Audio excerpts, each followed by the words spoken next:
And we are live. Hello, We hello. seem to be live. How's everybody? Says we have about 25, 27 people here. That's pretty cool. How you guys doing?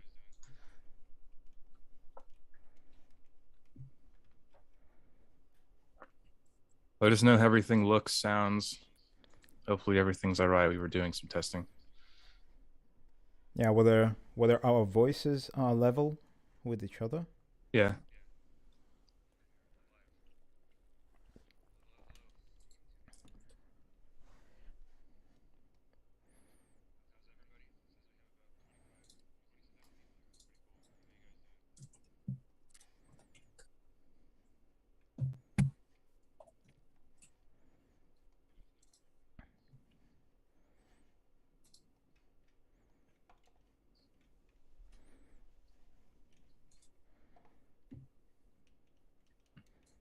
All right, there we go. I think chat's on a little bit of a delay, but I see you guys now. Of course, it's going to be like 20 seconds delay for us.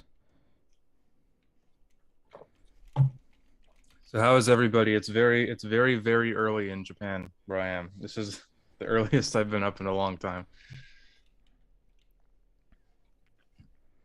Levels seem good, cool.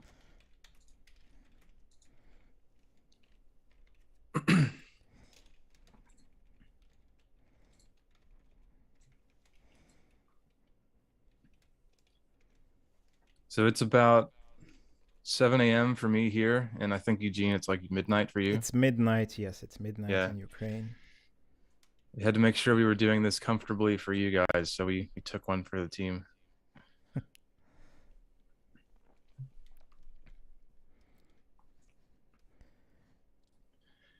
Yeah, so the way we're gonna have to do this, just to explain everything. So unfortunately, we can't play the album on stream because we'll get immediately shut down because of copyright if we do that.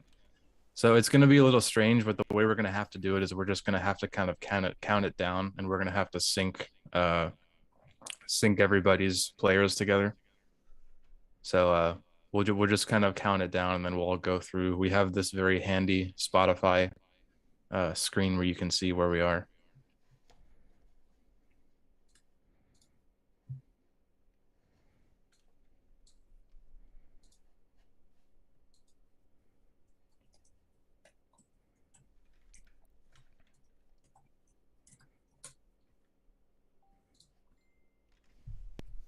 Yeah, I was reading about the snowstorm in the US. How are you guys doing? I heard some places are getting it way worse than others.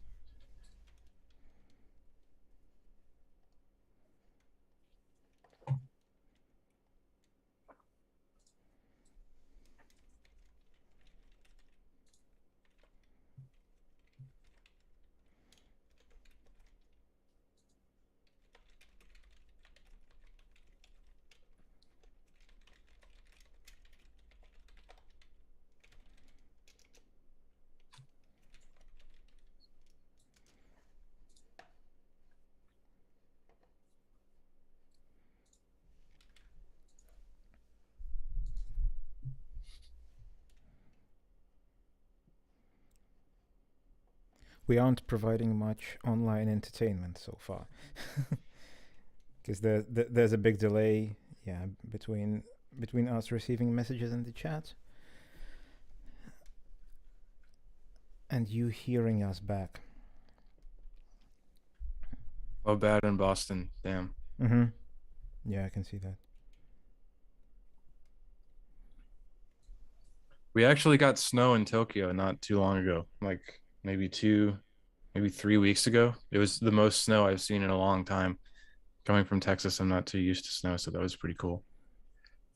But Tokyo is not really used to snow either. It maybe snows like one day a year here. We've got plenty of snow right now.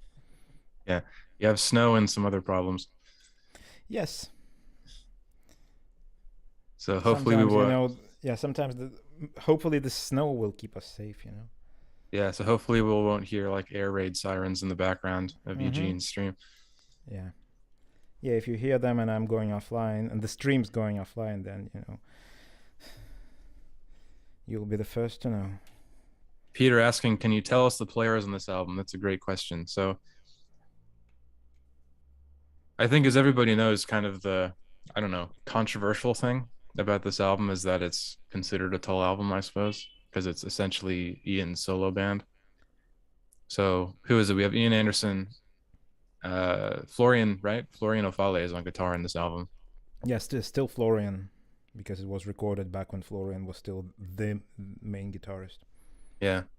David Goodyear, I believe, is on Mm-hmm. bass. Scott Hammond on drums, and John O'Hara on keyboards. Yeah. Jerusalem, wow, that's cool.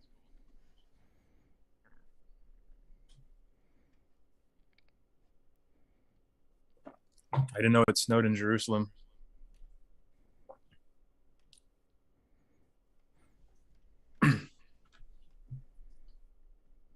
Yeah, that's exactly what I'm hoping. No Russian invasions in the middle Yeah, of our stream. Orlando, keeping all of our fingers crossed that we'll still be safe for the duration. All right, I think we're gonna get started here soon. Just give us kind of like one final confirmation that everything looks good. We got some messages in our back end, but it seems like things are fine.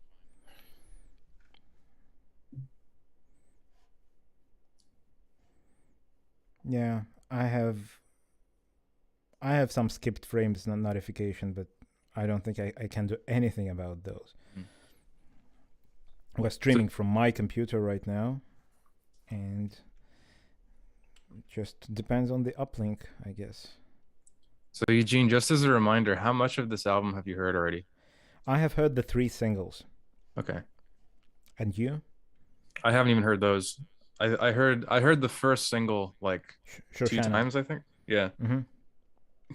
And that's it. I haven't heard anything else. So this is a truly blind playthrough for me, except for that one song. Yeah, it's blind for me except for those 3 songs, which are basically a run of 3 songs: Zella, Gene, Shoshana, Sleeping Sad City Sisters. Mm-hmm. So what are you most interested to see in this album? Like, what are you going to be paying close attention to? I don't know. I don't have anything specific on my mind. I just want to hear what it sounds like and how fresh it is, and so on. What are you thinking about the cover art? It was pretty surprising to me when I first saw it that it was the real cover art. I thought it was kind of like fan art or something. I think you said the same thing when we talked about it. Yeah, it's an interesting. I actually, I guess one thing I'll say about it, I like the font a lot. I think the font is pretty cool. Yeah, it's very similar to the one we're using sometimes. Yeah, it's true. Yeah, the shirtless Ian is pretty interesting.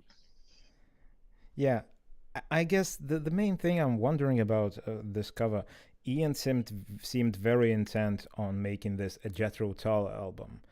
Because it's a band effort, because all of those people who have been playing Jethro Tull material for so long deserve to be called Jethro Tull, which is fair. Mm-hmm. The cover, though, making such a large focus on Ian's persona, and this is not a character who looks like Ian, like we've had on so many Jethro Tull albums. This is the man himself. Yeah. So on the one hand, calling it a Jethro Tull album, and on the other, making this kind of cover, because this looks like a cover of a solo album. That's kind of my I agree. My takeaway from it. The whole light and dark motif is kind of interesting on it. Mm-hmm. Similar to Walk Into Light. Yeah. So 2 things that I'll say that I'm interested in listening to in this is just number one, like we heard the single already, but I'm interested in just the production and the mixing. Like if this sounds as dry and sterile as I thought the last 2 Ian solo albums did. Mm-hmm. And then just to see, like, because it's a Tull album, if the music is going to be different in any way to reflect that, if it's going to try to like feel like more of a Tull album, like a 70s Tull album or whatever, I'm kind of interested in that. Yeah, speaking of production, I guess I will be interested in listening to the drumming actually a lot, because I have an impression on Homo Eroticus specifically that the drums had been quantized Really? on it. Yeah, I get that kind of very rigid quantized feeling from them, and I wonder if it's going to stay. Yeah, yeah. I actually, so I've seen a couple posts about the album just on Facebook and stuff, and I actually have seen some criticism of the drumming, is what I read. So we'll see. Anyway, I think we're about. Go ahead. Yeah, shall we begin? I wanted to say. I think we're about ready to get going here. So I'm just gonna remind everybody again if you didn't hear us the first time. So we can't play music on stream because we're gonna get shut down immediately. So we're gonna have to kind of count everybody down, and we're just gonna all have to sync together. And we have this little player here that will hopefully help you out. And I know it's kind of a weird way of doing this, but there's no other way that we have to be able to do this. So everybody get your music players ready, and we'll count it all down. Yeah, we're giving you like 10 seconds. Sure. Yeah. Open it up and get ready, and we're going to count it off. So like 1, 2, 3, and play is what we're going to say. And we're going to be pausing in between songs to discuss. By the way.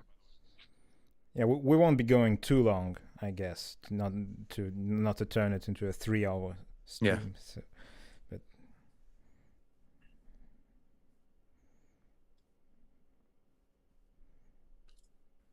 all right, I'm ready. If you're ready. So am I. Who's counting? I'll count from 5. Okay. So in 5, 4, 3, 2, 1. Mrs. Tibbetts.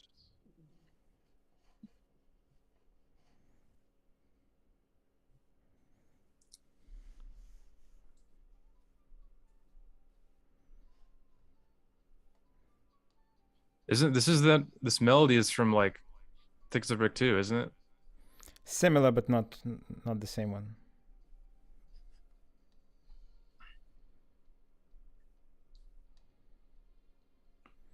Some synths. Yeah, very synthy synths. Oh, this is cool.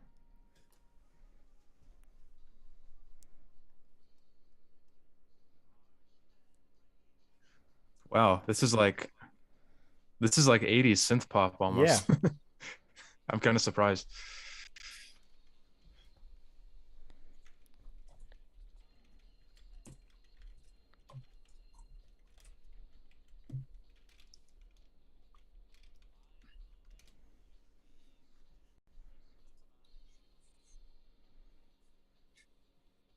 Brad said he hears flashes of nobody's car in this. That's kind of funny. Yeah. Yeah, well, I was not expecting Under Wraps, the sequel, in the Zealot gene.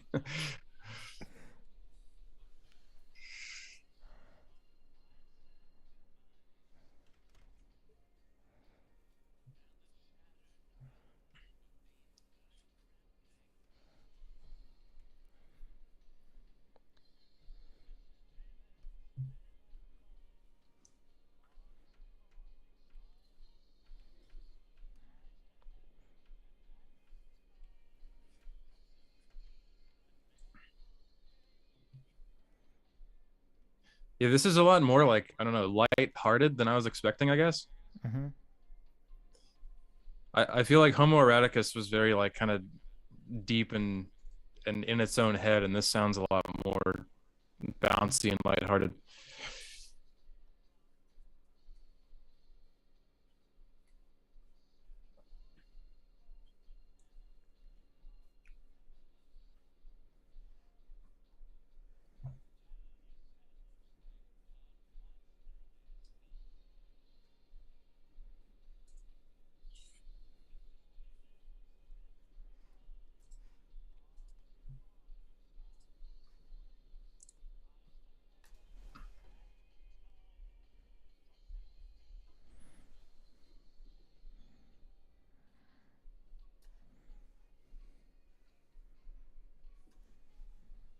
Very progressive bridge. Yeah. Oh, the whoosh.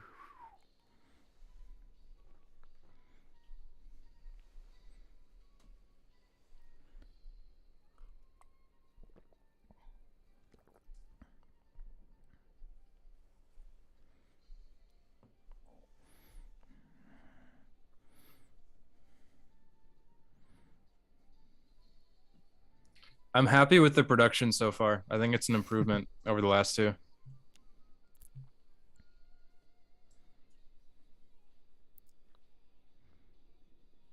The thing is a wah solo.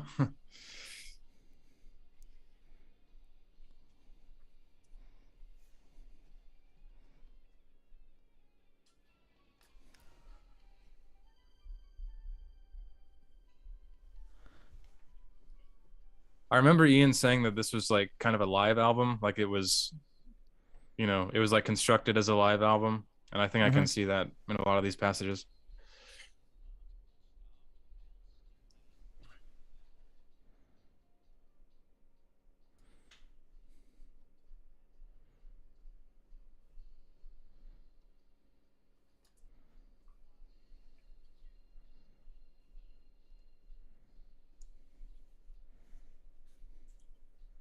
I don't know. What are you thinking about the volume on the synth? It sounds like it's mixed really high to me. Hmm. I think I know why it is mixed that way. Uh-huh. I'll leave it for after the song.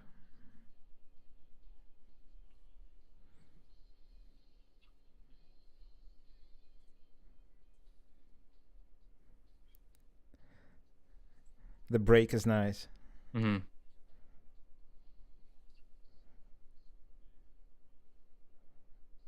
Okay, Christmas song. This is going to be the opening track on Christmas album number 2. Yeah.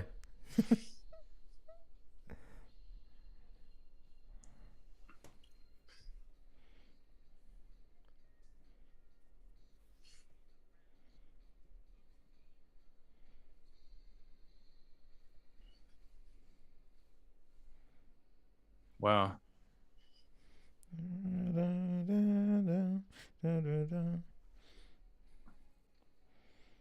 Some Phrygian. Yeah.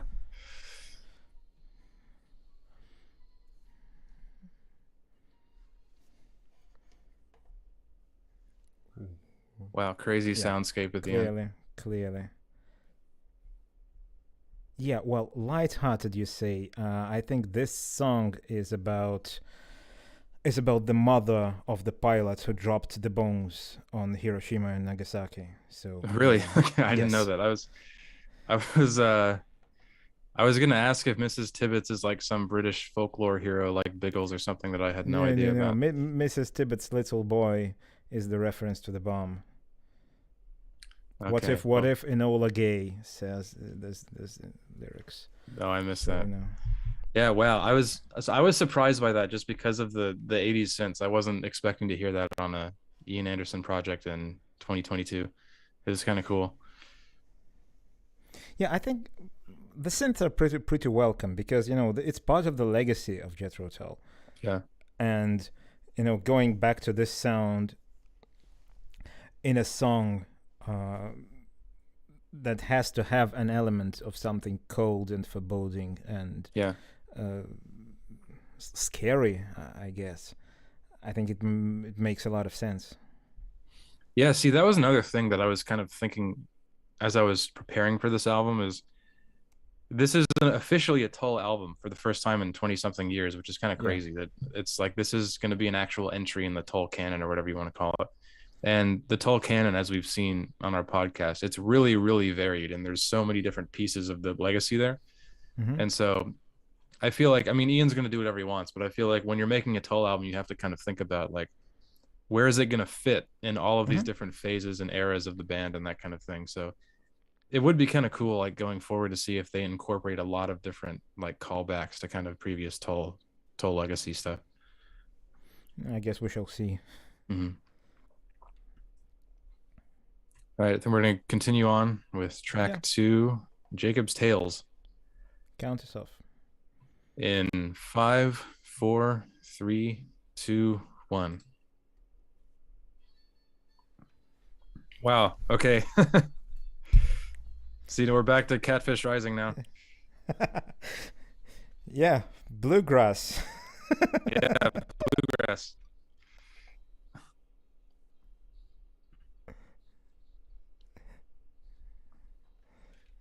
I gotta say, I'm pretty pleased with the vocals so far. I'm not Yeah. disappointed.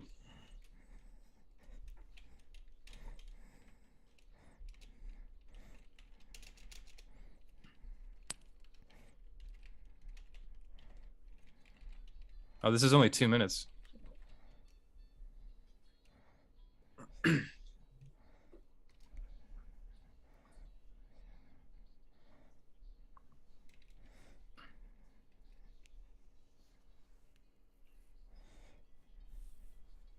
Mandolin.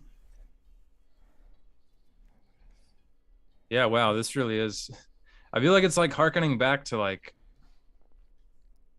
some stuff from Stand Up. Yeah.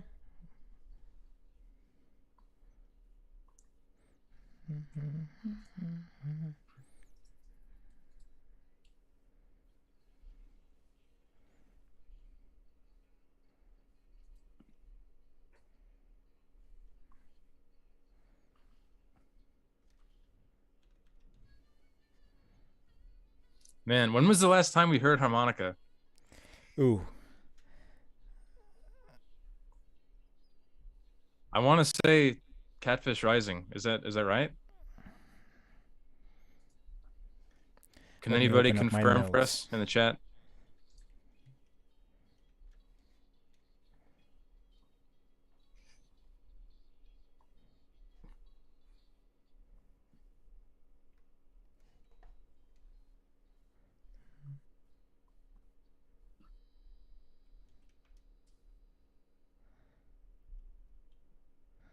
Okay, short one, but that, Well, that yeah, was that was nice. I wasn't expecting that for sure after the first one. Yeah, well, even if there's not a lot of, legacy callbacks like that, I guess the 80s synths and the harmonica on the very second song kind of counts for something, doesn't it? Yeah, it does. I don't know, parts of it, the acoustic verses kind of almost took me back to like the peak of like uh you know, early 70s Toll, like some of the stuff on Passion Play and that kind of thing. Mm-hmm. Not sure about Passion Play. Well, the melody is a little bit typical of Ian Anderson's acoustic pieces from his Yeah. solo albums, but it's different. It's not like sometimes I do get an impression that the melodies are kind of rehashed, get a little rehashed. This is not the case here. Mm-hmm. Yeah. It does, like it sounds familiar without being, a rehash. I think it still sounds like it's a new contribution. Yeah, there was a bit of a callback actually in the first song, uh, to some of the existing melodies. Mm-hmm. But again, it was a very very short one. It was just the thing at the end going to tum tum tum. That's a motif, kind of a recurring motif. I probably should have asked before, is there some kind of story on this album? I assume there's some kind of theme, but I don't I don't know what it is. I haven't read about it. Oh yeah, Ian has talked about it at length. It's about universal emotions and how they are portrayed in the Bible. Universal Okay. emotions, ideas like anger, jealousy, generosity, things like these. And he looked them up in the Bible, and every song has a reference to a verse of the Bible that it kind of builds upon. Because I am very unfamiliar with the Bible in that detail, I can't really pass them fast enough. No, I don't. From it saying Genesis 19:24-28, I have no idea what it is referring to without looking it up, and I didn't look it up. So Jacob is the biblical Jacob. Yeah, must be. Next song is where the core theme feeling of the album begins. Ooh, okay. Mm-hmm. But I think we're ready. So Yeah. track 3, Mine is the Mountain. In 5, 4, 3, 2, 1.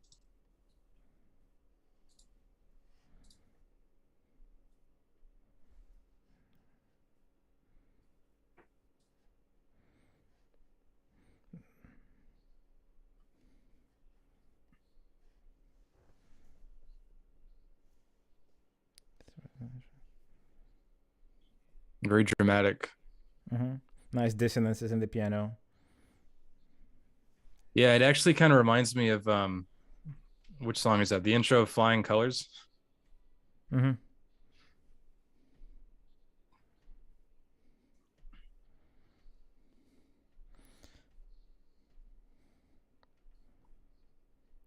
piano motif does remind me of something, not of Jethro Tull, but I can't place a finger on it.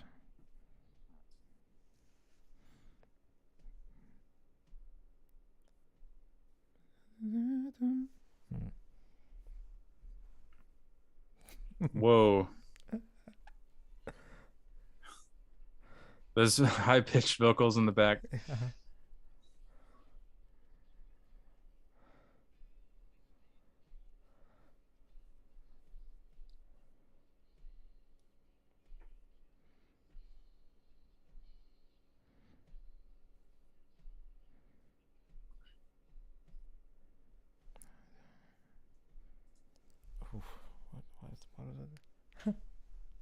What is it?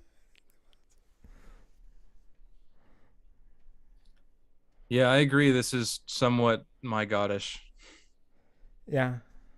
It's kind of feeling a little preachy to me. Yeah,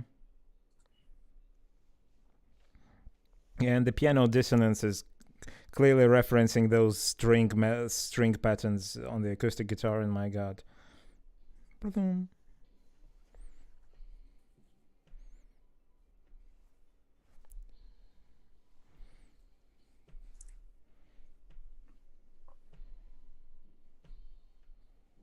These little like solo passages are kind of cool.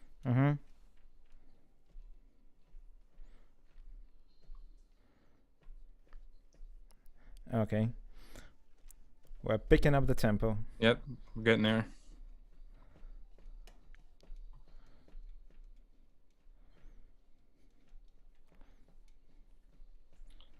One thing, this is a little thing, but I really appreciate the cymbal variety that Scott is playing. There's lots of splashes and things like that, which I think is pretty cool.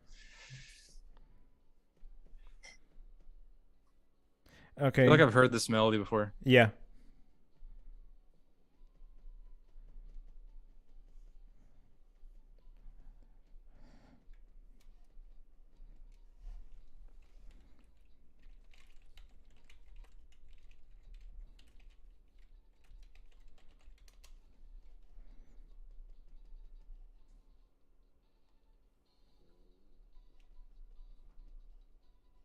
Okay.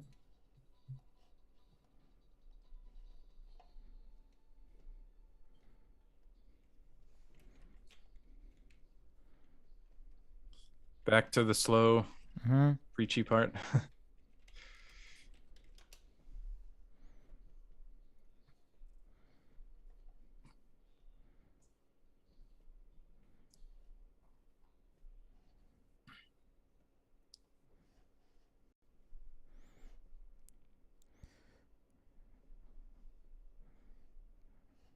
Wow.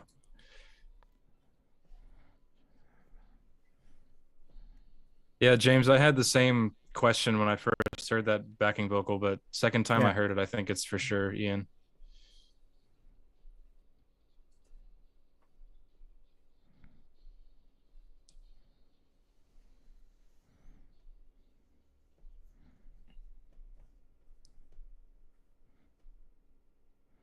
This piano motif.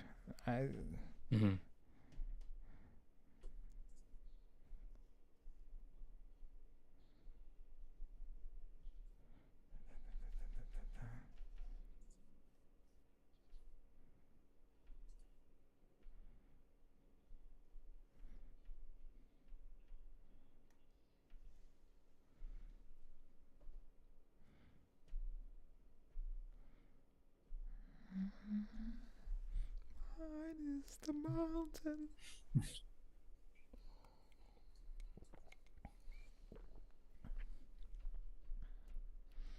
They're picking up at the end.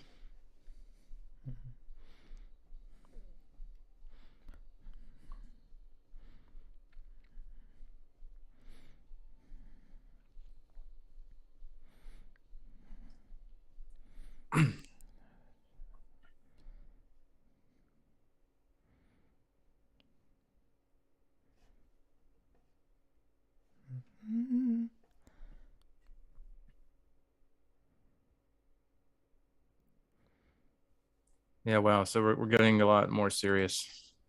Yeah. Well, I don't if know. anything, this album has been anything but predictable so far. Yeah, I will agree with that for sure. That's my main takeaway. Three tracks Yeah, in. yeah, it's pretty Um, surprising. I mean, I welcome it with open arms.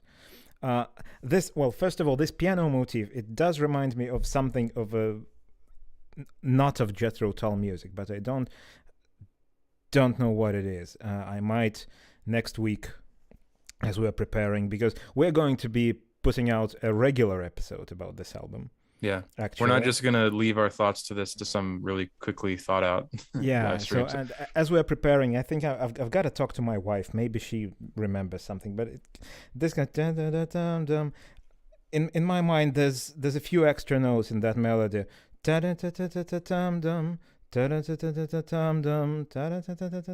And yeah, reminds me of.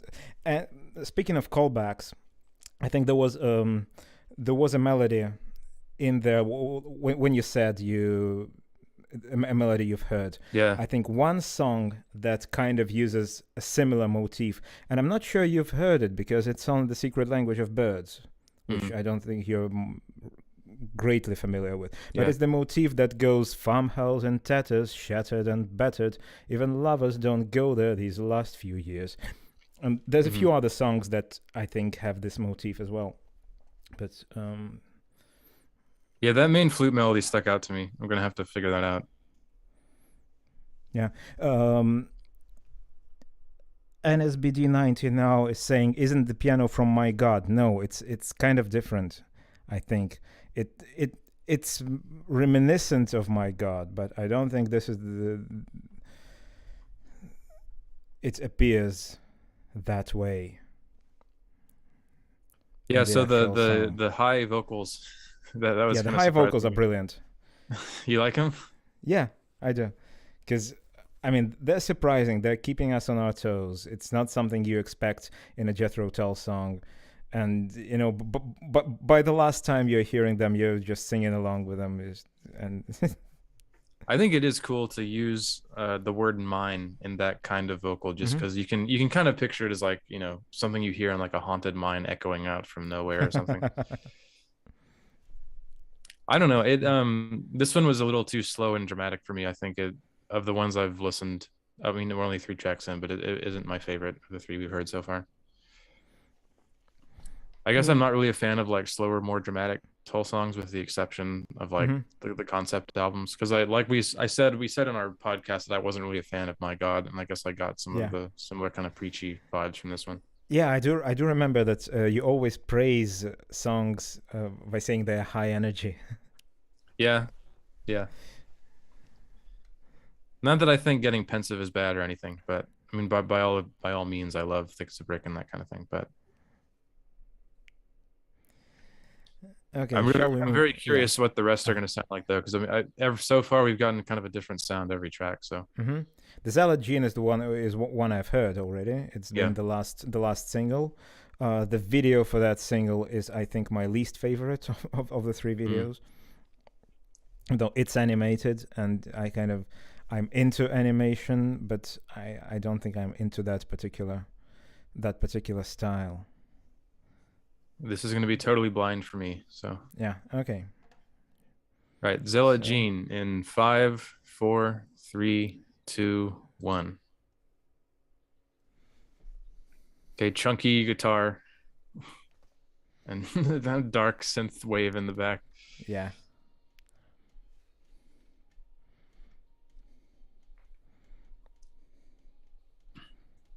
I'm not really liking the string synth backing. I feel like we should get past that in 2022.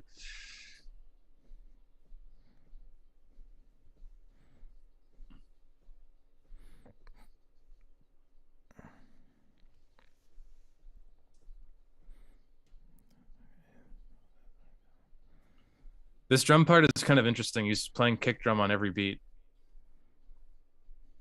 like on 1 and 2.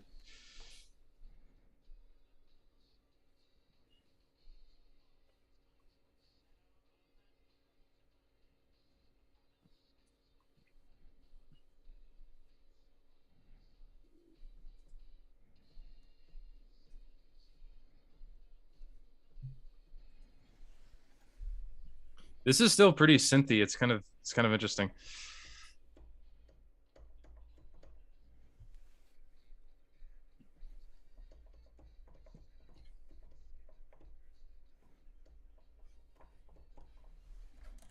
Is this the Donald Trump verse? Yeah.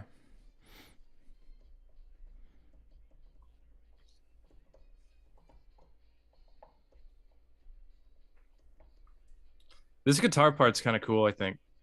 Mm-hmm.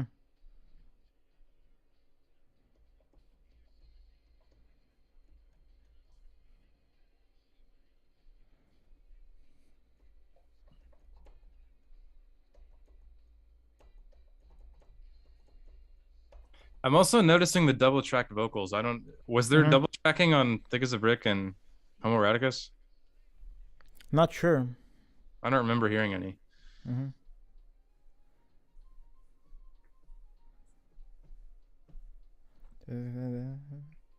Wow, this rhythm is crazy. Yeah.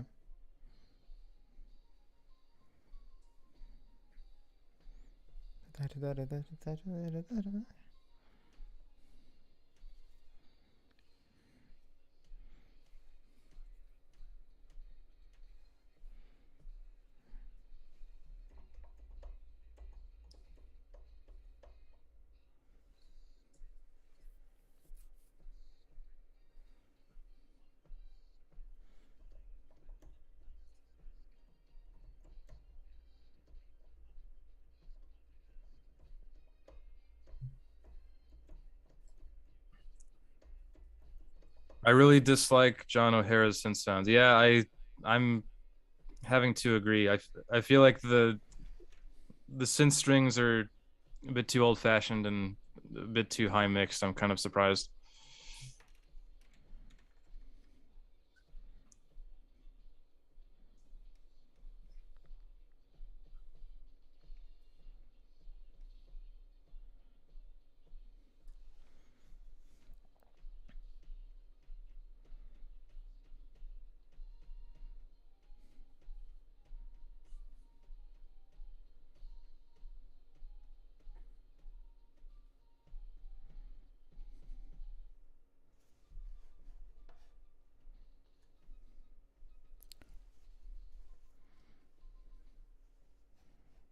Okay.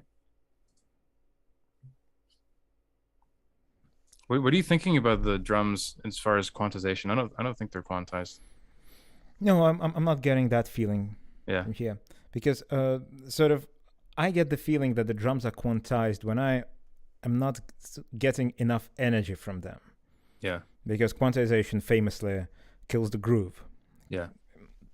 Well, I When you will align say about everything to a rigid grid, it it gets rid of the micro rhythms yeah. that create the groove. And yeah, right here, I think the energy is where it's at. Yeah, I agree. I will say about Scott Hammond that just having seen him play a couple of times, he's a very what's the word? He's a very kind of static drummer. Just the way he moves is very he's very controlled. Like his playing is very controlled. He goes out of his way to play in a very controlled manner. Mm-hmm. And I'm not saying that as a knock against him, but that's just the way he plays. And so he's very careful with every single one of his strokes. He's not really like, I don't know, like a Barry Barlow, I guess. And I think that some of that sound, I think, can just kind of come from the way he plays, and that he's always very sure to be very measured and controlled in everything he's playing. Mm-hmm. In this specific track, I kind of feel like there's a reliance on, again, a melodic motif, a very atomic melodic motif that sort of permeates the latter Ian Anderson / Jethro Tull music. Just this kind of tum tum tum going back and forth between the root and the note below it, maybe sometimes note above it, but just turn the turnpike in. Cold Dead Reckoning, that sort of thing. Yeah, I feel like the next song, from what I remember, has quite a bit of that. So Neil is asking, Neil is asking, what's a quantized drum? Eugene, do you want to explain? Well,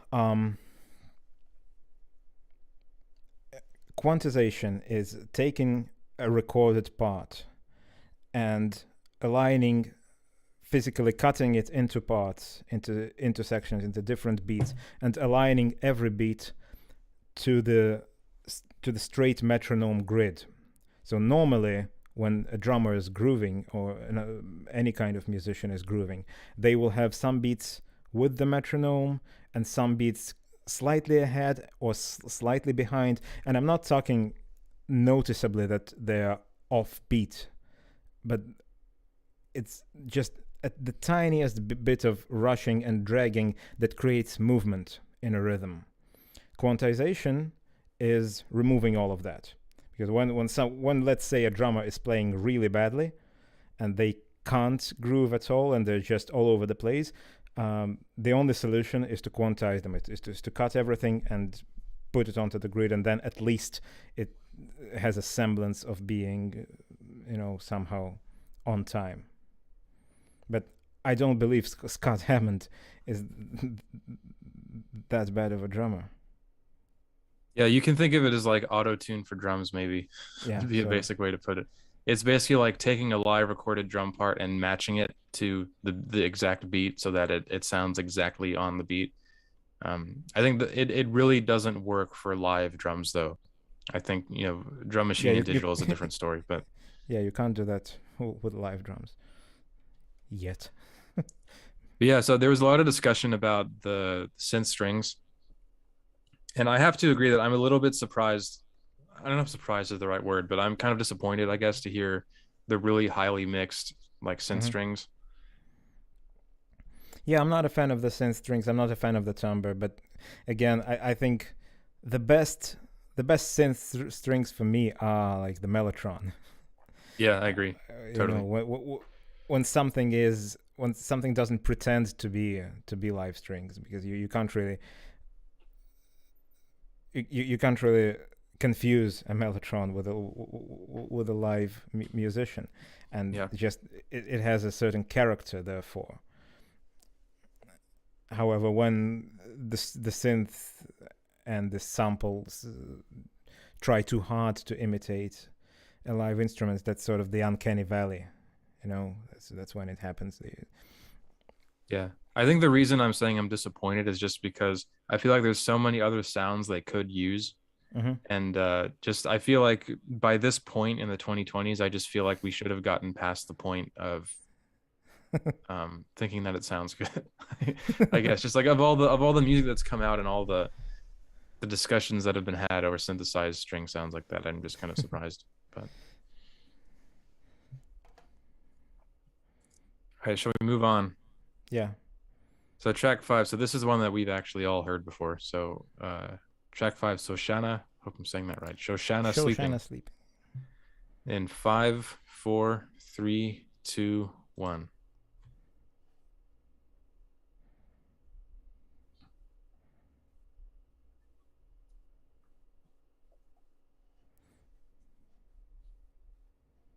I think this has a lot of that going back and forth melody, like you mentioned on the last song.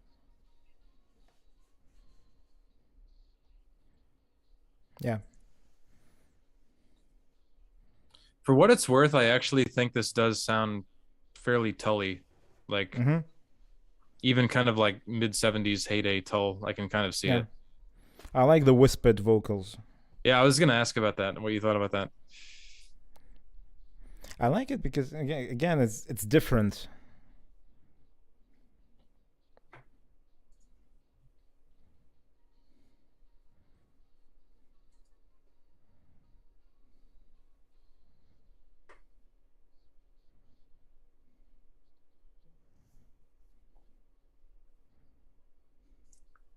That synth part in the back is kind of cool.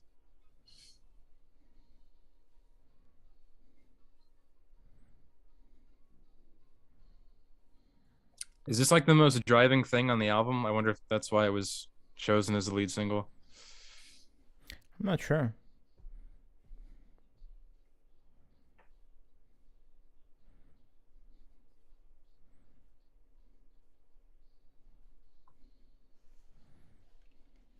Synth brass on this one. Yeah.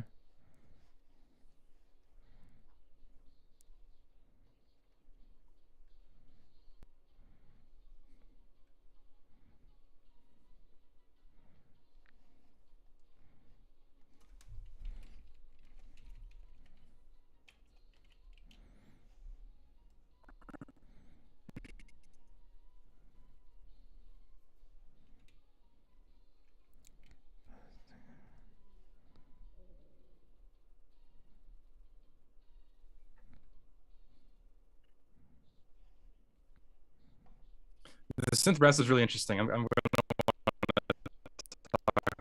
this.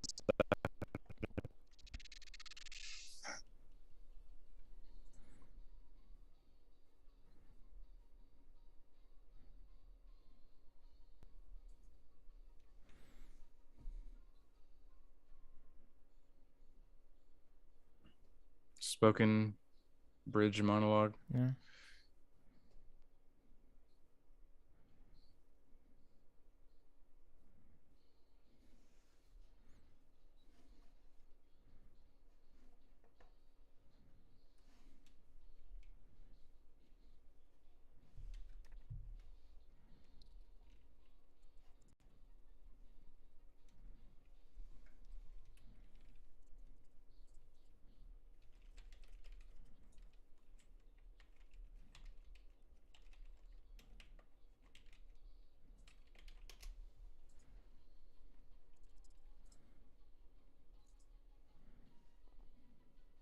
I like this outro. It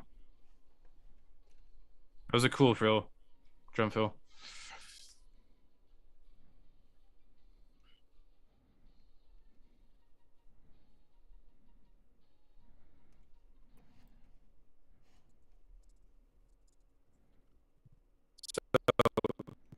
Wait a second. You're breaking. I want to talk about on that one. Wait a second. You're breaking up for me. I imagine you're doing the same for the viewers. I guess that's because I'm listening and having you on Zoom at the same time. How are we doing now? Yeah, doing fine right now. Yeah, so the number one thing I want to talk about on that is actually the synth brass. Because I don't know if it's just me, but so we just talked about the synth strings in the last one. But the funny thing about these synth sounds is that there's a very fine line between not sounding good and sounding deliberately nostalgic. What's the word? Like deliberately of a certain era, if you know what I mean. Mm-hmm. And to me, synth brass is like when you go for synth brass, you're deliberately trying to sound very 70s or 80s or whatever it is. Uh-huh. Right. And so it's kind of interesting to me. Synth strings give us one reaction, but synth brass makes us feel a different way. Yeah, well, it's not mixed as high as the strings were. It sounds like the stream went down, but I think we're back. Let us know. Yeah, let us check. Frozen.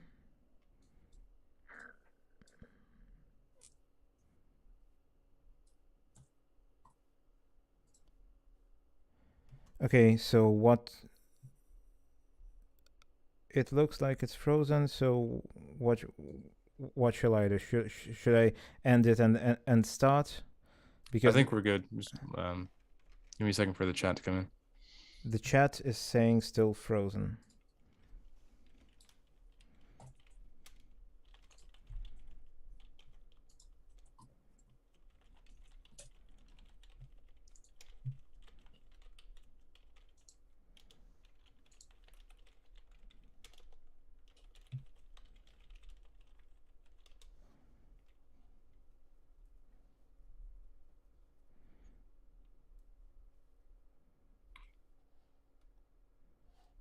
Yeah, I see. Video's frozen.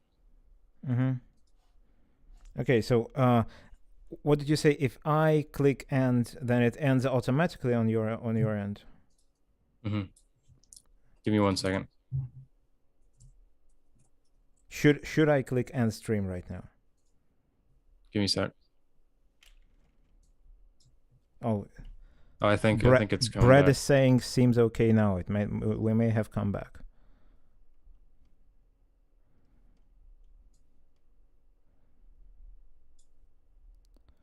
Audio good, video frozen. Okay.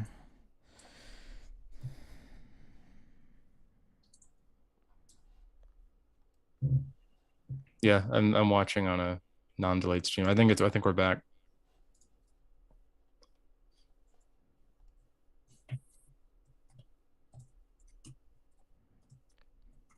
We'll wait a bit more for video to come back. So what did you think on that one, Eugene? Well, again, I kind of like the whispered vocals, because they just give another dimension to the song, and it's not like any of the other songs. Yeah. The thing that kind of strikes me on this track specifically is the trochaic tetrameter, as it were, is the rhythm of the lyrics. That harkens back to Hot Mango Flush. Mm-hmm. You know, all those, all that kind of tan tan tan tan tan. Yeah. Stole a penny candy colored.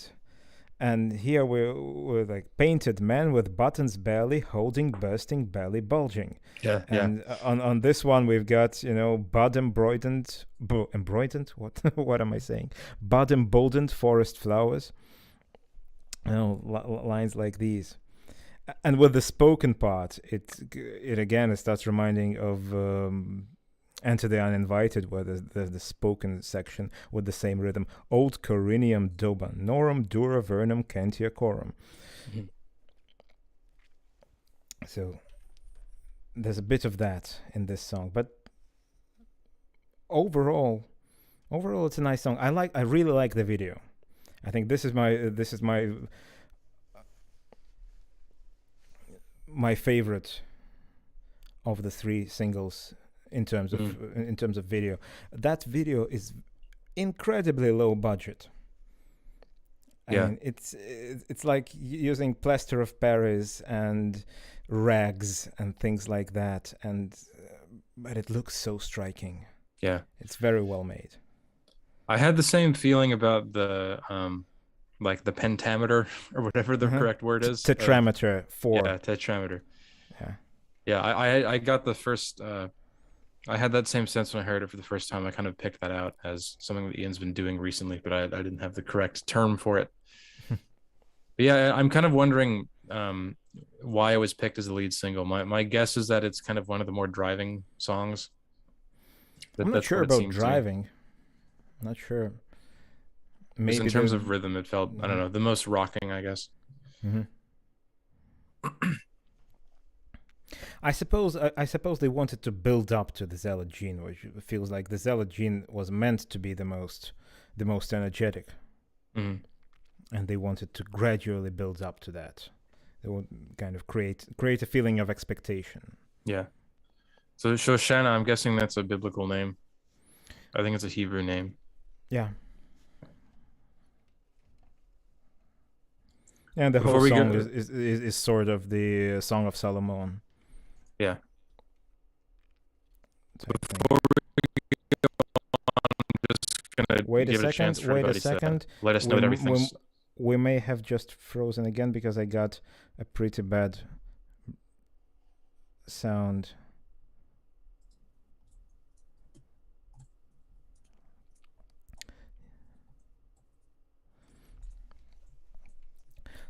So, could you repeat, please, what you've just said? I was just going to say frozen. That we'll give it a second to get some confirmation on the video and audio before we go on.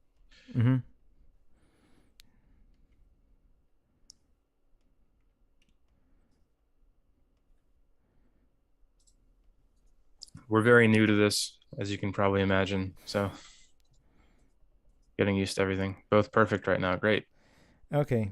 Let's hope it keeps being that. All right, so track 6, Sad City Sisters, in 5, 4, 3, 2, 1. Wow, we're really folky again. Yeah. Accordion and all. It's between them.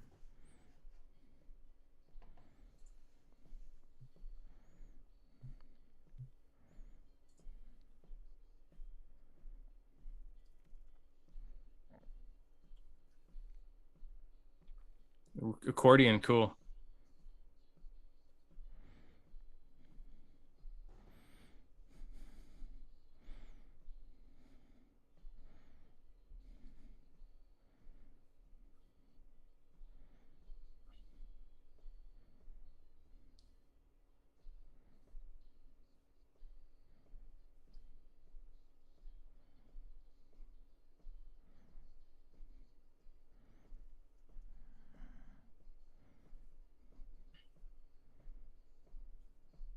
It's kind of like taverny, like kind of Mm-hmm. pubby.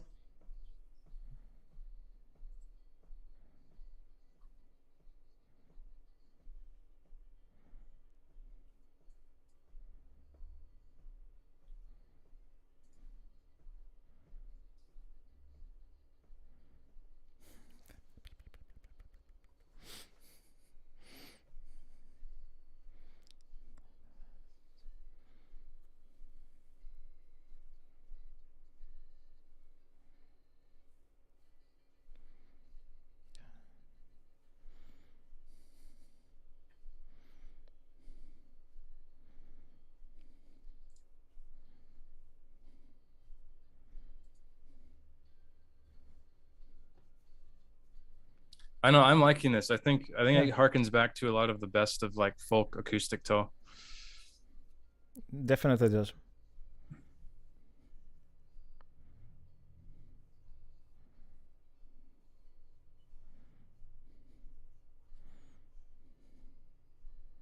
Is that a high pitched accordion?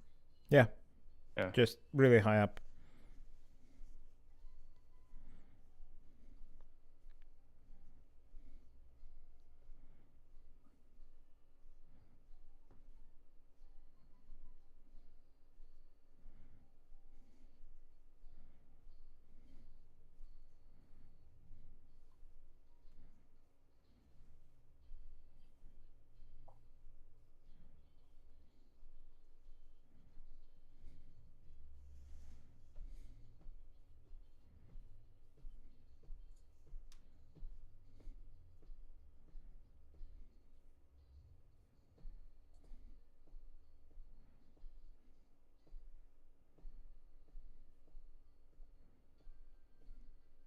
Yeah, it does sound like Andrew Giddings is back from the dead.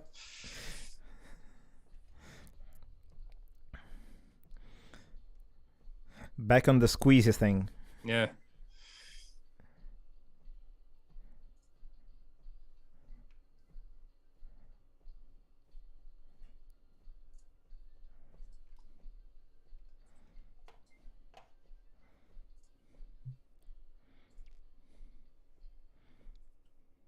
Wow.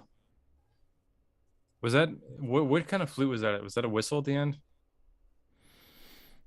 Not sure. It was kind of I like the gotta go. Whistler almost. I gotta go back.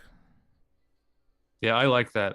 I'm really liking this more than the last two Ian solo albums, and I think a huge reason is just because I think the mix is so much better. Like it sounds like the mix is full again. Yeah, but you should listen to the Secret Language of Birds if you like that sort of thing. I think Oh it's yeah. this song specifically. It's actually it feels to me distinct from the Secret Language of Birds. Um, it has its similarities. Yes, it's an acoustic song with accordion and with a kind of a folky melody, but that's where the similarity ends for me, really, because the folkiness of the melody is different from the melodies on the Secret Language of Birds. I think sort of the melodic language is not the same. Maybe the very last track on there, the Stormont Shuffle, kind of has that more, I don't know, Scottish Celtic, really English folk or probably English folk feel. Yeah, I agree that this is like one of the most varied Tull albums ever so far. Yeah. I think it's really cool. Like I think I don't know. It's really hard to imagine like how you should do a Tull Mm-hmm. album in 2022, but I think this is a pretty good approach is to try to like pay homage to a lot of different parts of the legacy, which I think they're doing so far. Mm-hmm. Yes, and you're correct. I listened to the ending. It definitely is a whistle, some kind of Irish whistle, Yeah, cool. penny whistle thing. Irish tin whistle. Okay. Yeah. Yeah, I like that. That was a single, right? I think I remember hearing Yeah, the name yeah, before. it was, and the video is also pretty good. Not as striking as Shoshana Sleeping, but again, it's got puppets. Hmm. Yeah, I liked it. I thought that was a Mm-hmm. good one. Yeah, the squeezy thing. I love the squeezy thing. Say what you will. On to track 7, Yeah, let's go. Baron Beth Wild Desert John. That's a crazy title. In 5, 4, 3, 2, 1.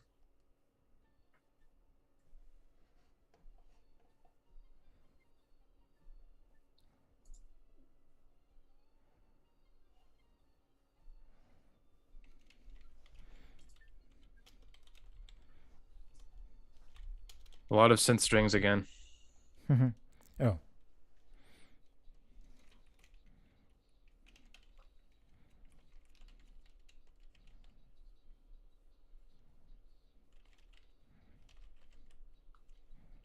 It's interesting how simple this drum part is.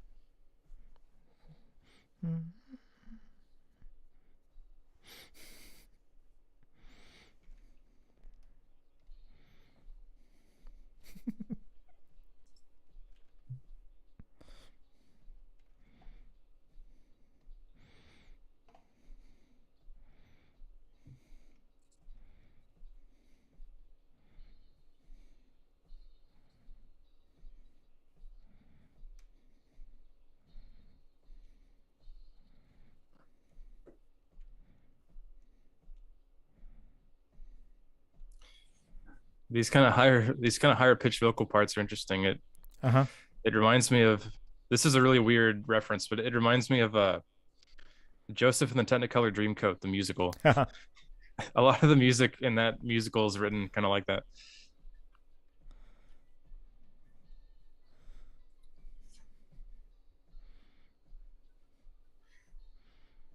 The electric guitar on this album is a little strange. I feel like it just kind of feels like it's there, unless when it's soloing.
Okay.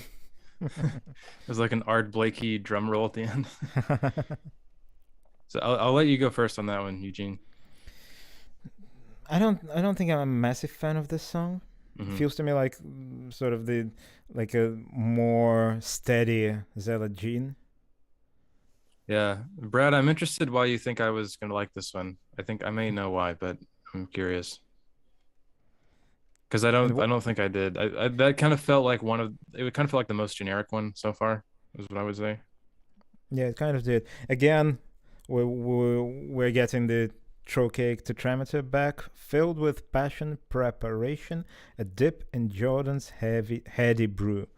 Mm-hmm. You know, and it's not when I'm talking about this meter. It's not that I object to the use of it, because there's plenty of Jethro Tull songs that have this meter.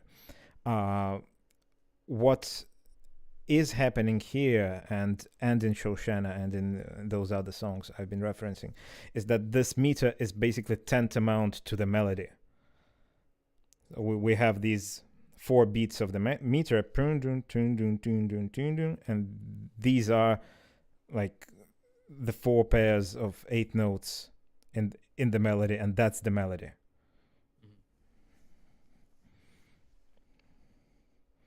I think one of the things that stood out to me the most was just the drums on that one. Mm-hmm. So I think if anybody's ever tried to learn drums before, you may know that there's a beat called the basic rock beat, which is just a very simple pattern you can basically play to anything in 4/4. And most of that song was just kind of using that basic rock beat, just the doom, doom. That was kind of surprising. I wonder if that's kind of what people were criticizing on the drums, maybe. I don't know. But it also it sounded kind of hip hoppy to me, which is, I'm wondering if that's why Brad thought that I was going to like it, because it was almost like something you could sample or something. Could be. Could be what Brad meant. So, yeah, in terms of guitar, well, I must say I'm really not sure about Florian's guitar in general, because sort of his phrasing, his tone, it's okay, it's serviceable in the Jethro Tull context. I don't feel like it stands out to me a lot. I don't feel like I know his voice from all the time, from all the Florian albums we've heard with Tab 2 and Homo Eroticus, and with the 2 shows I've been to. And also, Ian Anderson plays the orchestral Jethro Tull. I think he's on there as well. Mm-hmm. And I listened to that album and watched the DVD a lot. Well, some amount at least, more than once. I still don't know that I can recognize Florian's voice as a guitarist. I don't know. I still don't know what he's about, you know. Yeah, he does have a very long history of working with Ian now. But yeah, I have to say this was kind of one song that made me question the guitar a bit, just because it made me realize, number one, I think the tone is very indistinct, I guess is the way I would put it. And he just, I don't know, it just kind of sounds like the electric guitar is just kind of there, you know, it's not really standing out much. It's just kind of doing its basic tone, and then it may step forward for a solo, but it's not doing a lot aside from that.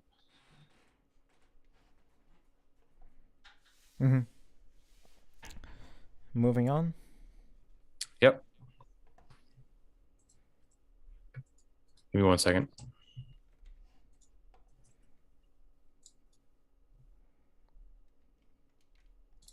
Yep. Okay.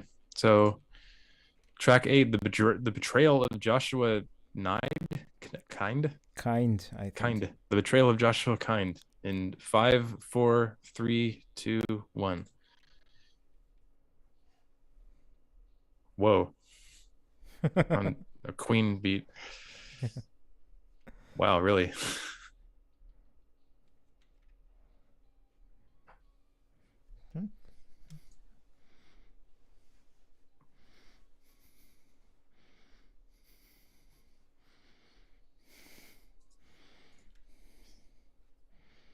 Yeah, this is getting into like flashy, glammy rock almost. Wow.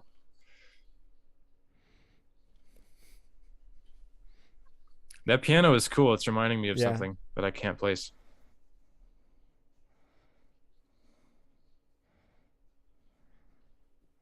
Another basic rock beat here. Yeah.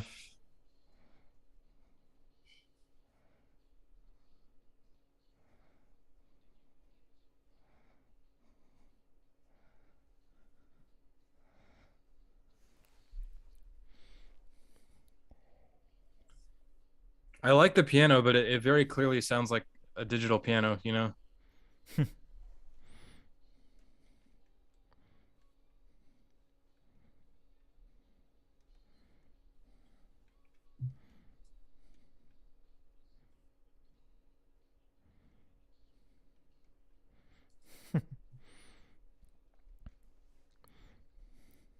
Yeah, the verse has a really pop feel to it, you know, with the piano and the beat.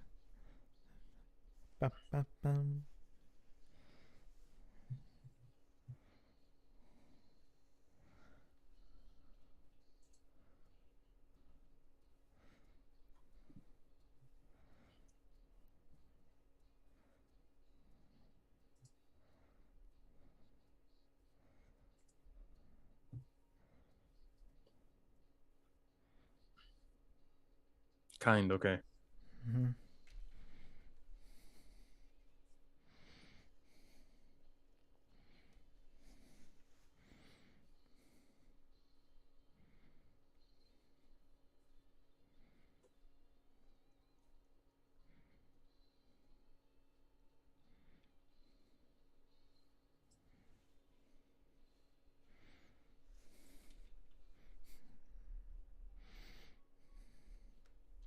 Yeah, that main melody, it almost takes me back to like Taxi Grab or something.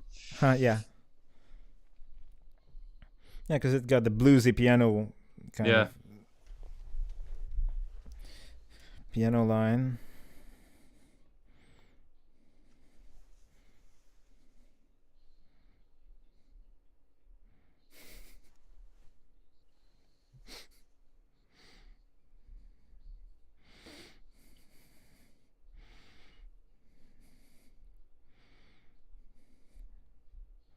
I really like that piano part during the verse.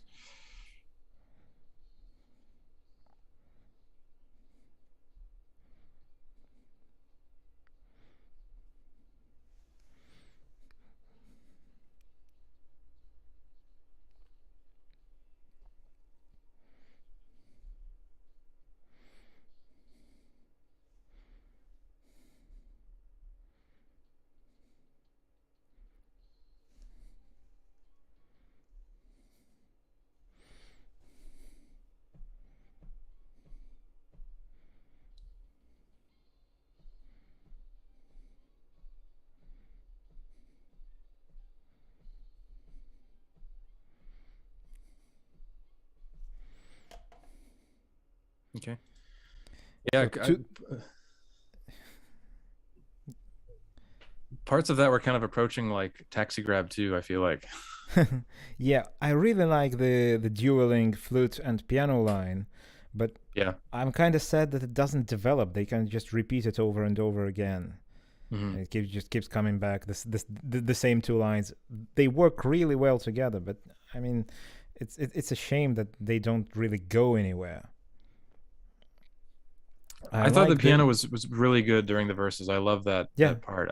My only like complaint is it sounded very obviously digital. It would have been cooler to have yeah, kind of acoustic piano, but yeah, I mean, I think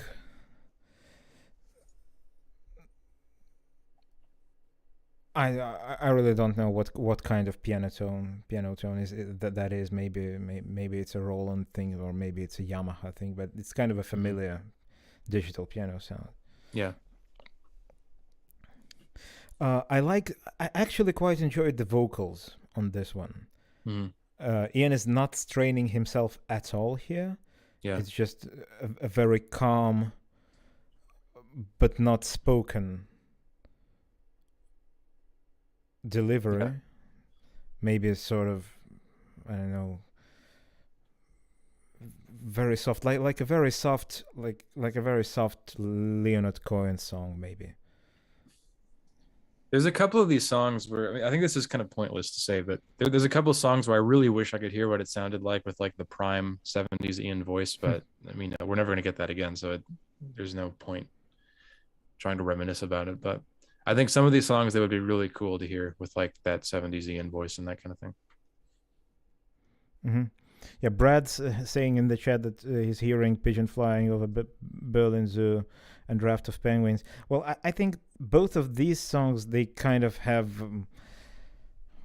well, not a strain behind them, but slightly more energy. This is a very relaxed one. I think the delivery is very different on this one. It's quite nice. Yeah, that's one. I think that's one of the songs that I'm really interested to hear again, because there's a lot of things there I think I can still get out of that by some repeat listens. In particular, I really want to hear that piano part again. Yeah. No, I just thought while you guys are here, I want to plug something real quick. So some of you may know about this, but we've been kind of soliciting listener questions and feedback for a future special episode we're going to be doing of the podcast, where we answer kind of like a mailbag Q&A episode. We're going to be answering listener questions and that kind of thing.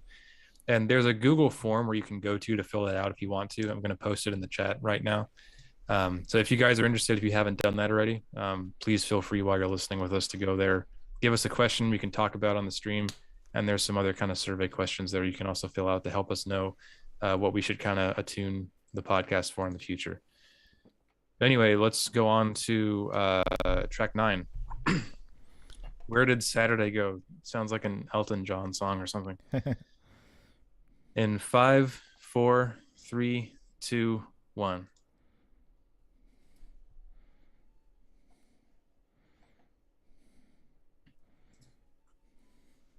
Back to acoustic again. We're kind of going back and forth, it feels like.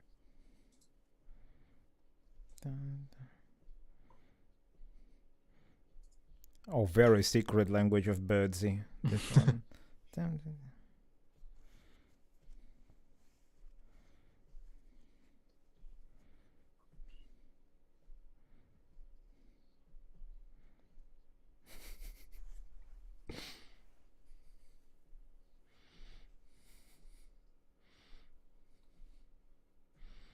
This is actually kind of reminding me of the 2 tracks at the end of .com a little bit, like Dog Ear Years and that kind of thing. Oh, those flutes were cool. Double flutes. Yeah.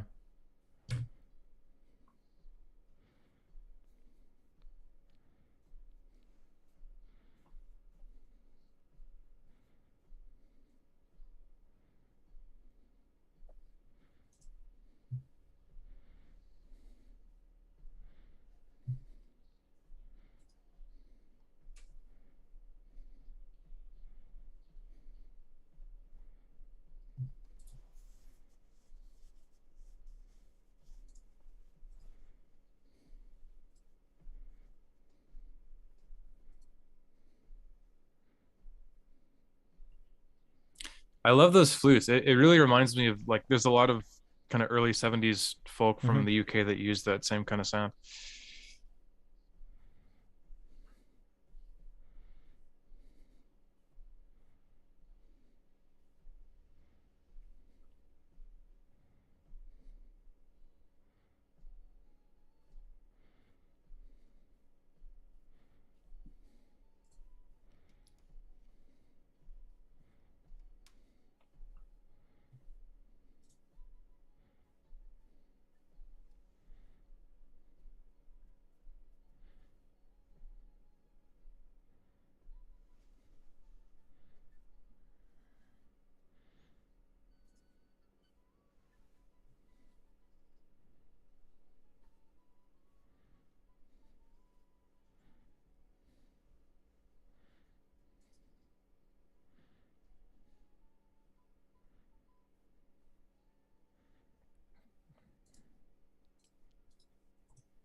Yeah, this is really reminding me of like UK folk.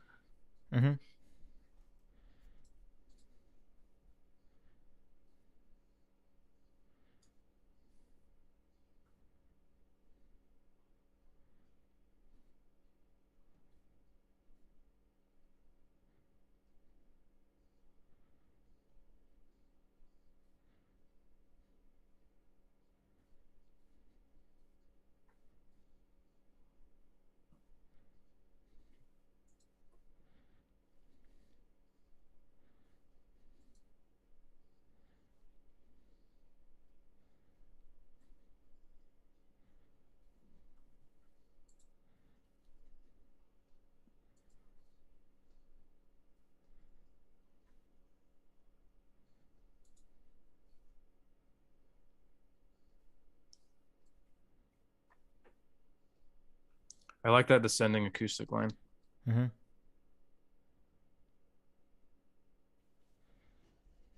Yeah, that was cool.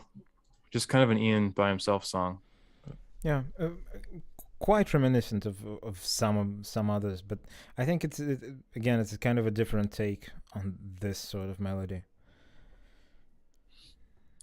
Yeah, so I was mentioning UK folk groups, and there's a particular, I mean, there is a whole kind of scene, of course, of like UK folk artists, but one particular band it reminded me of is Forest. I don't know if anybody knows them. I think there's a somewhat obscure UK folk group from the 70s, but It reminded me a lot of kind of that kind of music.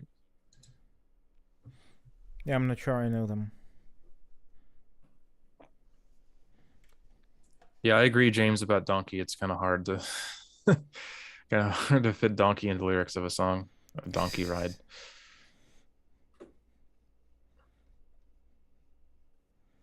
What did you think on that one, Eugene?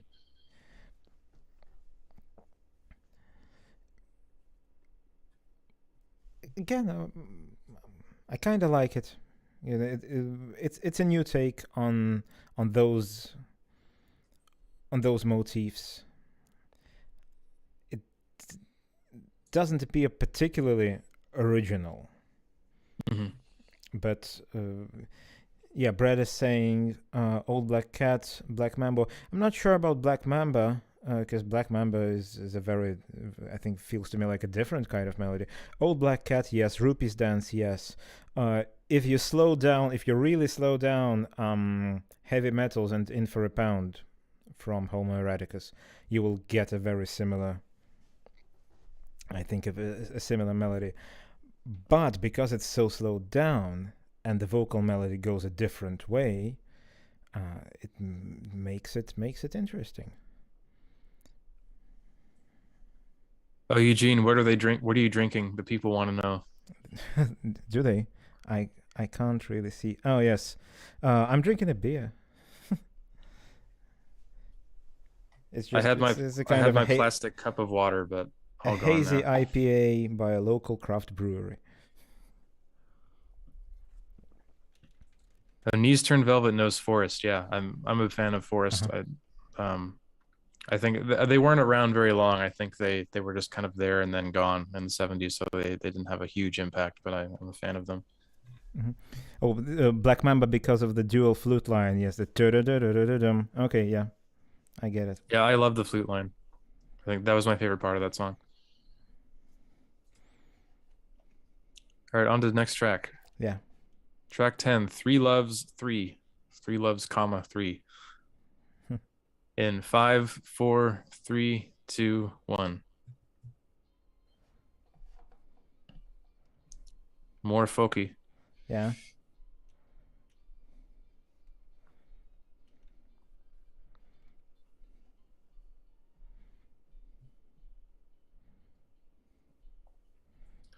Wow, this is making me think of like another Harry's bar, like the little acoustic solo Hmm. bridges.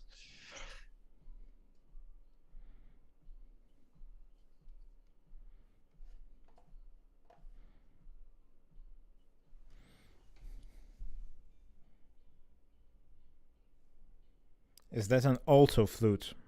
Mm. Like a very low sound.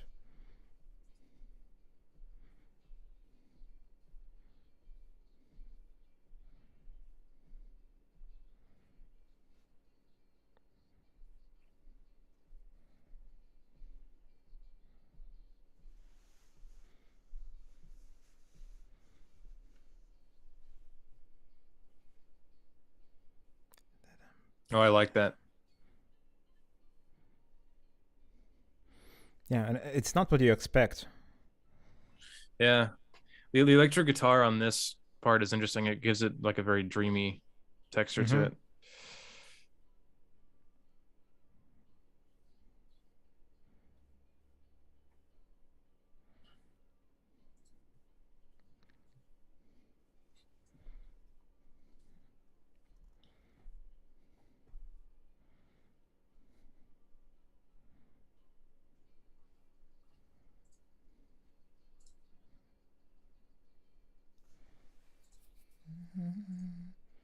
Dun, dun, dun, dun.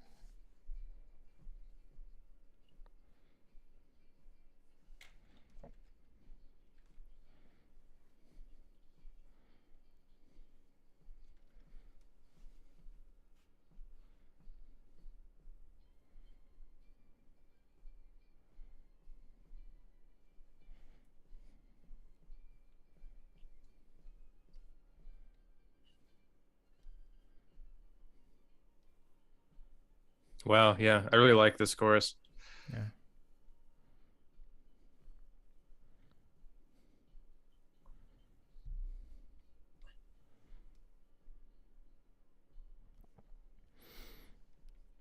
Yeah, I'm sure that must be an alto flute, providing the low flute voice.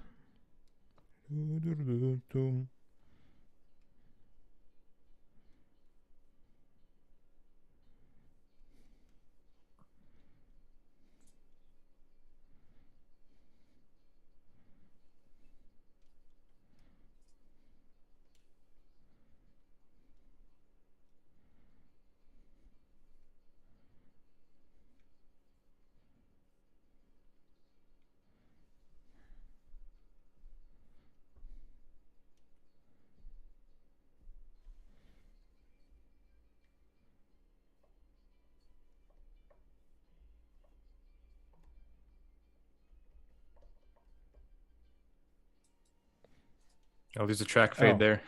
yeah.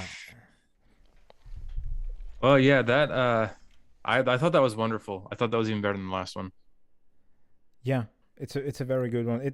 It goes places. I think the transitions between parts is nothing like you'd expect. Like, it's not the typical transitions that Ian or Jethro Tull use Mm-hmm. between sections. The first time, I think I said that it went somewhere I didn't expect it to, is because there was a line that typically in Ian's music means that we are going to maybe a higher energy section or something like that, but instead we got something completely different. Mm-hmm. Yeah. Yeah, I thought it was a fantastic folk song. I think I still feel like it's really weird because I almost feel like Ian Anderson is just like different people during different eras, which I know that's not the case, obviously, but it's hard for me not to think that when his voice changes so much and kind of his style changes so much in these kind of things. But I think a song like this is kind of proof that uh, he still has that same folk chops in him from like the late 70s, from Heavy Horses in that era. It's really cool. Mm-hmm. And I loved how they used texture on that one, like the way they brought the electric guitar in during the choruses. It made it sound kind of, really dreamy and psychedelic-y almost. Yeah, I think the instruments quite unusual on this one. There's this electric guitar, like you said. There's a very quiet organ line. There's an alto flute. Well, maybe it's a bass flute, but just played in the sort of upper register of the bass flute. But Mm-hmm. quite a low flute line that supports the main flute melody, and it sounds very silky and sounds very Yeah. very smooth, and that's why I'm thinking it's an alto. I think that's one of my main surprises so far on this album is how much folk there is on here. That's Mm-hmm. that's not really what I was expecting, just because I only really heard Homo Eradicus like once. I basically played it once when it came out and never heard it again. But I don't remember there being a lot of folk stuff on that album. There isn't. I Yeah. just listened to it. I just listened back to it today, and there really isn't. There's a Mm-hmm. couple tracks, a couple acoustic tracks, basically the same acoustic tracks, but with different lyrics. So the same melody because it's a leitmotif throughout the Yeah, album.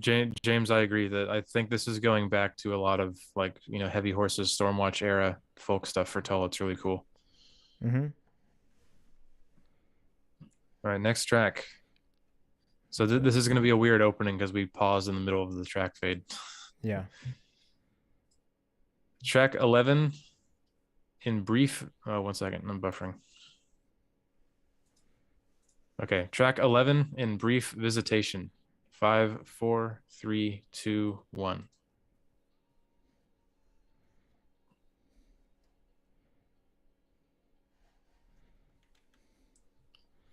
This just kind of sounds like a second half. Yeah.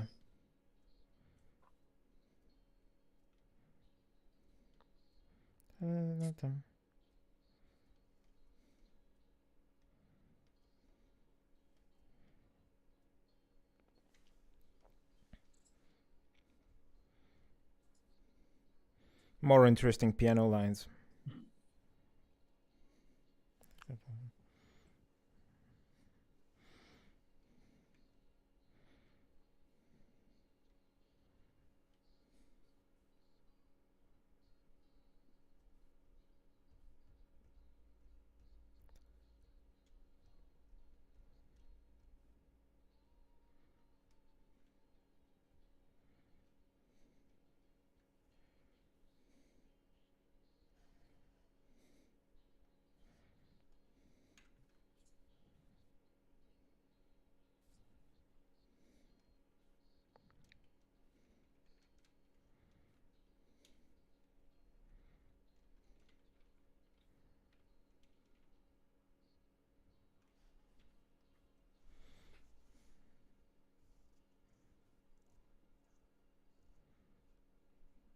Very dramatic sounding again. Yeah. Like we're being prepared for something.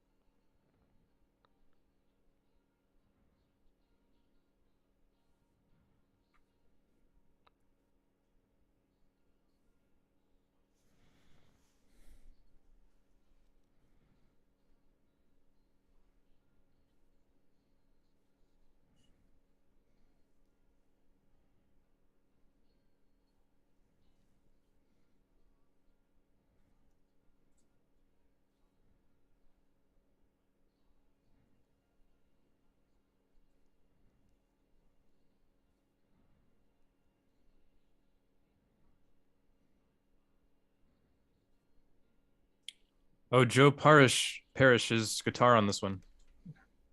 That's interesting.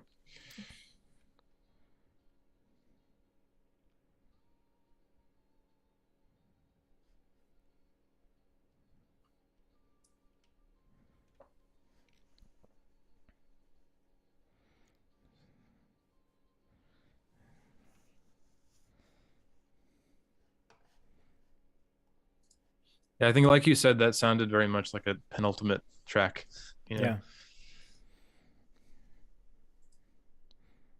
I don't know. It could have been shorter, maybe, because unlike the previous one, it did feel at the start like the second half to Three Loves Three.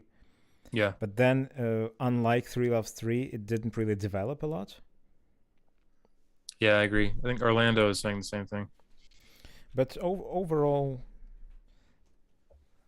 well, maybe in terms of poetry, it's necessary to make this statement before we close the album. Yeah, I thought it was fine for what it was. I think a lot of these songs feel, just because I'm comparing these to Thick as a Brick 2 and Homo Eradicus just because that's the most similar comparisons. And this really feels different from those two, is how I'm feeling. Mm-hmm.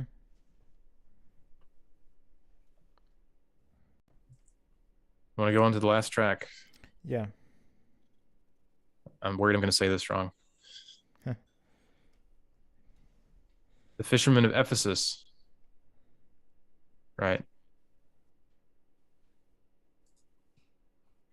Track 12 in 5, 4, 3, 2, 1.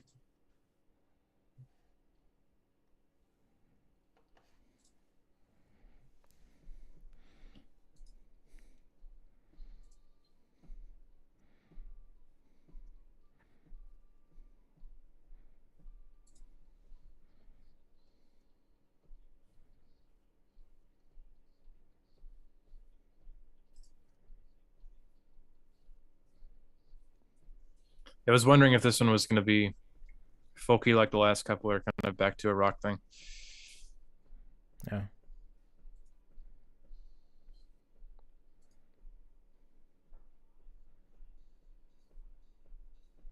Wow. Disco drum beat. Yeah. For like one bar. More.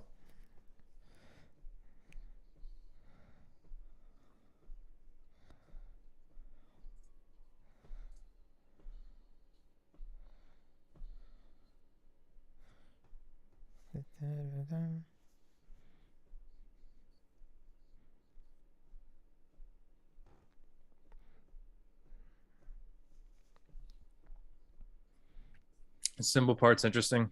Yeah. Electric piano. Unusual for Tull and for Ian.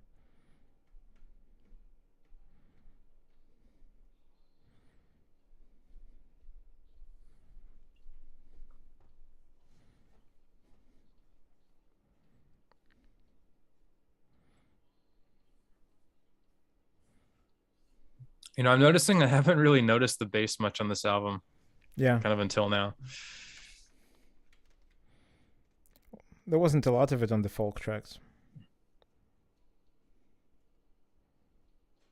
Synth bass is back. Synth brass, I mean. Yes.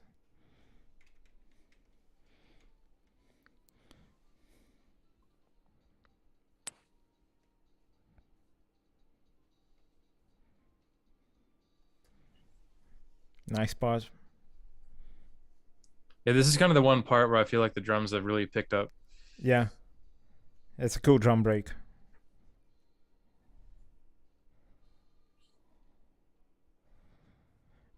Kind of a broadsword feel to this song, with, Yeah, I can with see all that. the synth breath and the sort of marching beat.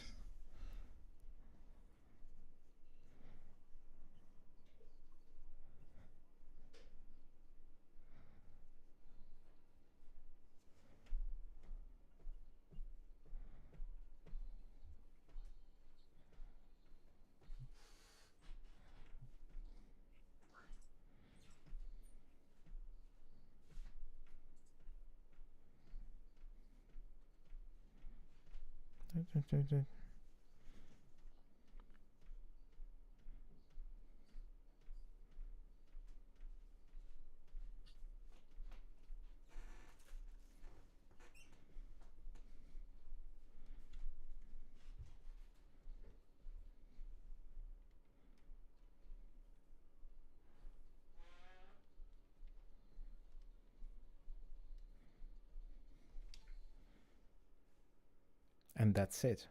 In a way that was kind of like thick as a brick ending. It's kind of getting there. Yeah. Yeah, I didn't really feel like that was a particularly remarkable one to close on. What did you think? Yeah, was kind of probably expecting something bigger, but it had hints of it, with this marching kind of bring me my broadsword. Yeah. Going into it, I was really curious if it was gonna, because it started kind of looking almost like the latter, 3/4 or half of the album was going to be very folky. So I was curious if they were going to close it on that. Mm-hmm.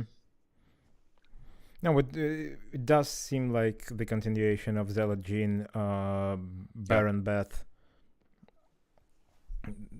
of these songs. The electric piano is very surprising. I don't think I've heard an electric piano on a Tull album before, like that. Like it's like a Rhodes, Yeah. maybe a Wurlitzer, not sure. Sounds more like a Rhodes. Well, yeah. I so I will say that I like this more than I thought I would, I suppose. Mm-hmm. And I wasn't trying to be too negative when we started talking about this, but uh you know, I wasn't particularly a fan of the last two Ian projects. Mm-hmm. And so I wasn't I can't really say that I was that excited about this album. I was kind of expecting it to be more of the last two, but I actually think it was a pretty significant improvement. Yeah, I feel it's pretty good. And a huge part of that is the mix sounds normal now instead of the last two albums being super sterile and dry. And I think there really is some strong songwriting on here. I think especially like in the middle to second half is how I feel.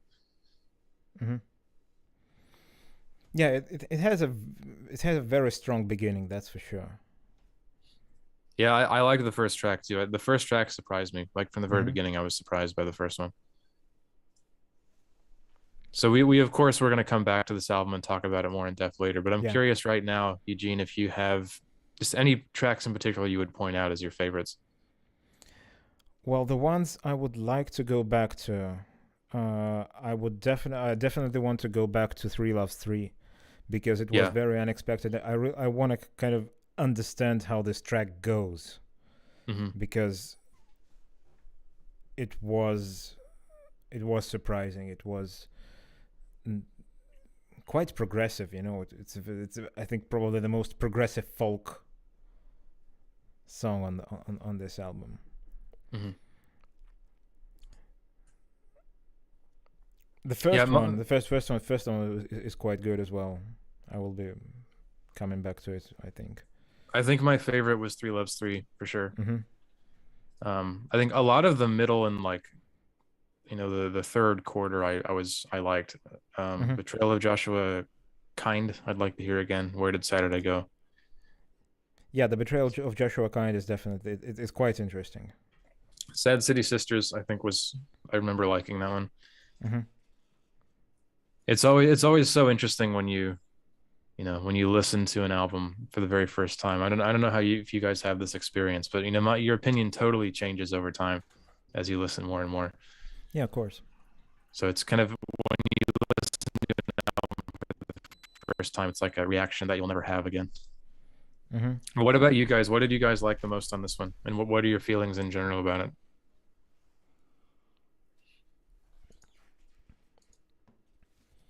It will be some time before your question reaches everyone's ears. It's like I'm on the moon, like trying to radio back to Earth or Yeah. something. Yeah, I agree that it would have, I wish we could have heard this with Martin Barr. I think the electric guitar parts would have sounded a lot different if Martin played on this album. Yeah, well, it's not something that is going to happen. Yeah. Yeah, overall, a very solid album. Overall, I did enjoy it more than I expected I would. Mm-hmm. Yeah, I agree. Especially given the singles. I think I kind of feel like the title track is one of my probably least favorites. Yeah, as I of would agree, now. I think.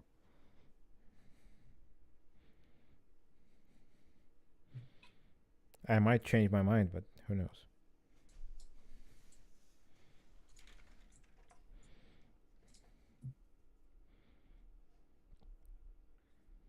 It looks like we're frozen. Are we?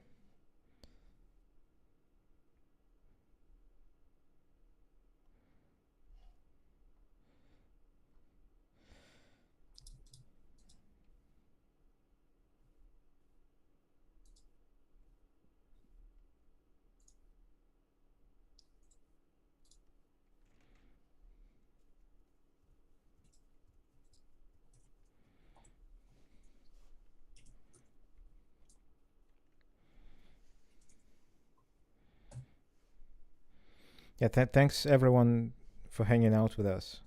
Yeah, appreciate it. And apologies for all the hiccups and everything. We were expecting some would happen. We're new to this, but we're glad that we could do this with you guys, as it's a very rare occurrence that we have a new Tull album once every 20 years. For sure.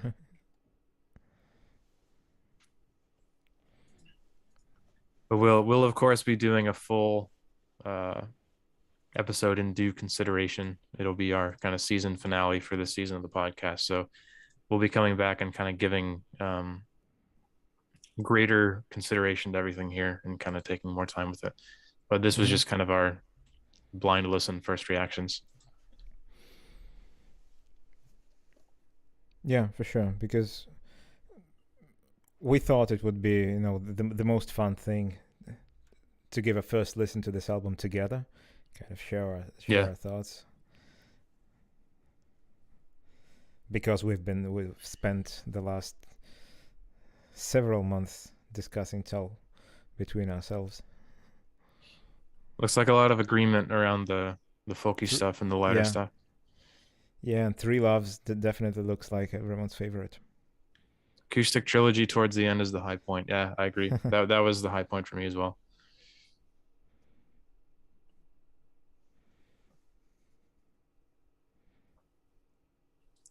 I do want to hear the first three again. I feel like I've forgotten a lot of the first three. It's just I can't picture what Jacob's Tales sounds like. I've forgotten that one.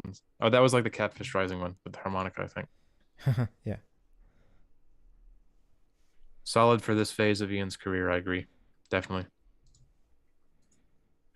I think I wasn't expecting Ian to put out some songwriting like this at this point of his career, so I'm impressed from that.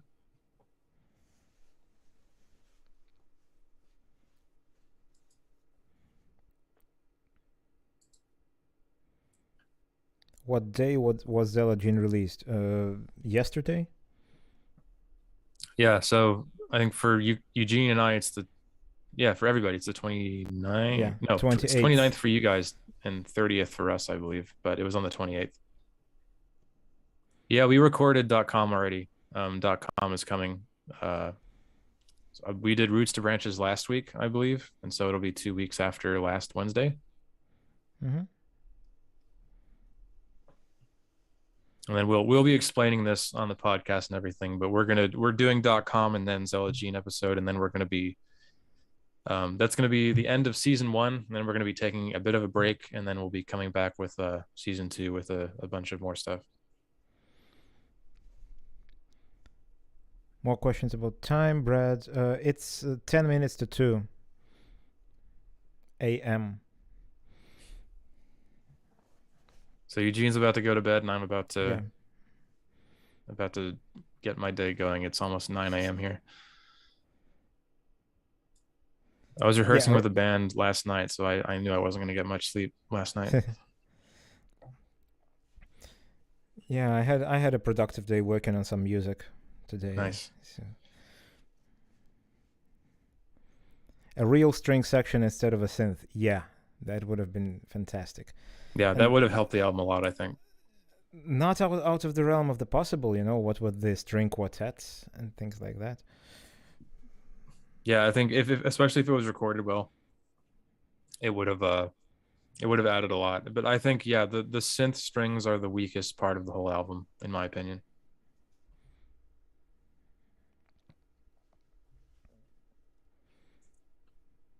Well, I think we're gonna leave it here. Yeah. Eugene, any last words?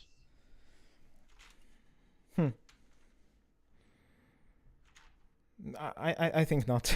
I think no last words for now.